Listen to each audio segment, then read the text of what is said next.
What's up, guys? Today I'm going to take you through a hip mobility challenge.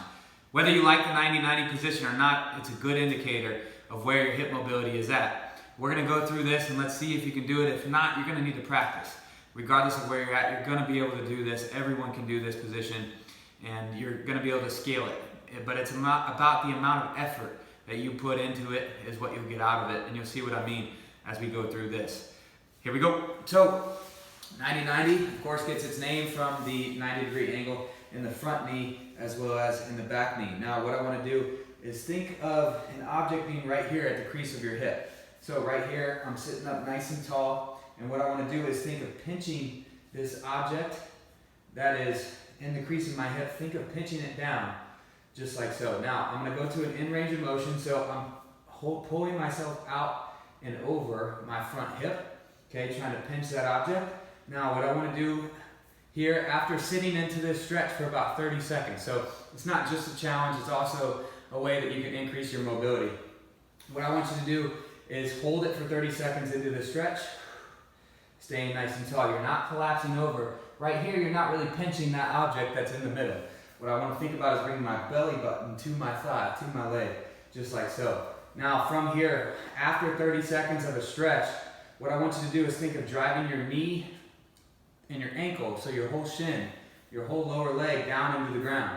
Now, at the same time, you're going to try to lift off that back leg into internal rotation. So that foot's going to come off. At the same time, you're going to try to press this shin down into the ground by activating this back hip. But this trail leg, you're going to go into internal rotation here as that back heel lifts off the ground. Some of you are not going to be able to do that, and that's okay. I want you to think about it happening. It doesn't matter if you can do it or not, but thinking about it, thinking of actively pulling this up is going to help you, So think of driving this front hip into the ground. Think of lifting this foot off the ground at the exact same time. Have that good intention to activate and get into those positions. So we've stretched for 30 seconds. Now what I'm going to do is actively push this shin into the ground. Push. Push as I'm raising this back leg off at the same time. Hold for about 20 seconds. Stay tall. Continue to breathe.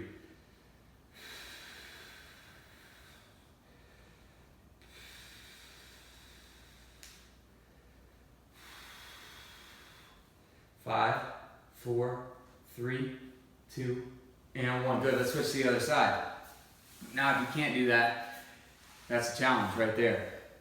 Try to get to where you came. So, maybe you just do one of them at a time. Maybe you just try to lift off that back hip into internal rotation.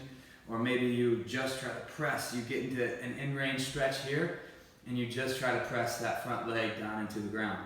Okay, so you've got a lift off back here, and you've got a pail down here where I'm progressively overloading, isometrically loading this front tissue here on this front leg. This is our trail leg. So here we go on the back side now.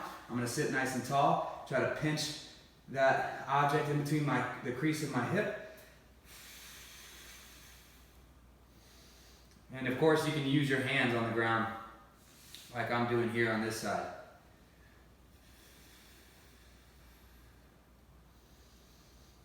Again, we stretch for about 30 seconds. You can take that all the way up to 2 minutes. You're going to get the most benefit from 2 to 10 minutes. Some research shows 10-minute holds, but if you don't do it, which you're not going to do 10 minutes, then it's not going to do you any good. So I need you to hold for at least 30 seconds here. Now, here we go. We've hit 30 seconds. So we're going to drive the shin down into the ground here while simultaneously lifting up, internally rotating that back, this hip here, and go.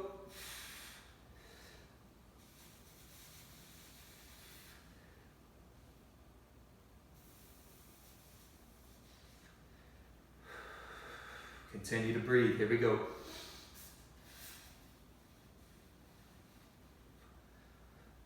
5, 4, 3, 2, and stretch again.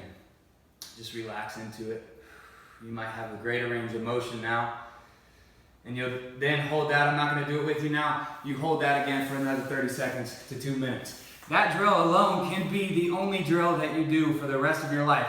You can continue to overload it, continue to find more range of motion, and continue to tweak ways in which you can make that stretch alone, that activation, that strength movement, because that's really what it is, a strength movement.